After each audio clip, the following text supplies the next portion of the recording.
very fortunate father of the 3-year-old that 3 years ago today we were blessed with number 6, Isabella. We live in Kittredge. My wife, Monica, and I have been in Kittredge for about 17 years. We have our children that we raised there.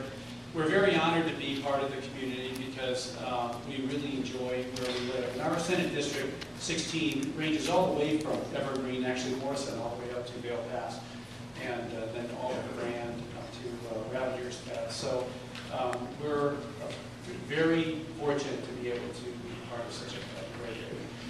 I was born and raised in Michigan, outside of Detroit. I was fortunate enough to be able to get an academic scholarship to go to Hillsdale College, which is in Michigan, and I studied economics and business. I moved out here to go to the University of Denver, where I received an MBA in real estate finance, and I've been in all aspects of commercial real estate for the last 27 years, 17 of which I own my own company, and I do commercial development, mostly retail and mixed-use development. And those are skills I'd like to bring to the state Senate. I'd like to be able to represent the voice of very pro-business people in the state Senate. We've got some very tough decisions to make. We have seen, definitely in the last 2 years, but also in the last 4, a very anti-business mentality that has been going on in the state legislature. There are a lot of state legislators that don't have the experience of business people, and they think that just by writing out checks, passing fees or taxes, or more regulation, somehow that gets the job done. And it doesn't, because for every dollar that we have to preserve a state budget is a dollar that is taken off the kitchen table of a working family's budget. Because that's the only place that government gets money is from the private sector. So if we want jobs, it's not the government's role to put people to work, but it's the government's role to be able to back away from the private sector, so it's the private sector that can circulate the money and be able to foster jobs and give goods and services. Because there is a role for government, there is managed regulation that we do need, but we don't need this over-regulation that we have today, over-taxation and over-fees that we have, because those are costing our jobs.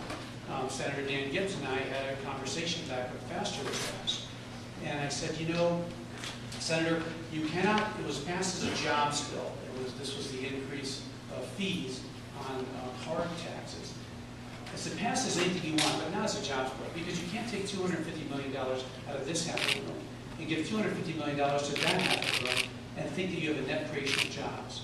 You don't. You have job loss over on this side, you have job gain here, plus you have the inconsistencies of government in between. So you always lose whenever government's in charge of picking winners and losers in the private sector.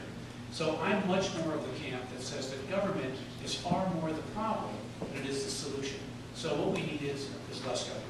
And that's really the driving force that I think that a lot of people need to be able to see, including my opponent and myself, is that one is coming from a background that's of business. I'm not a career politician, and I'm not an attorney, and no offense to either one. But that's the acumen that I think we need today. We need to cut $1 billion out of our government budget, and we have not decreased our budget, no matter how much whining you've heard the politicians do today. We have not decreased our budget.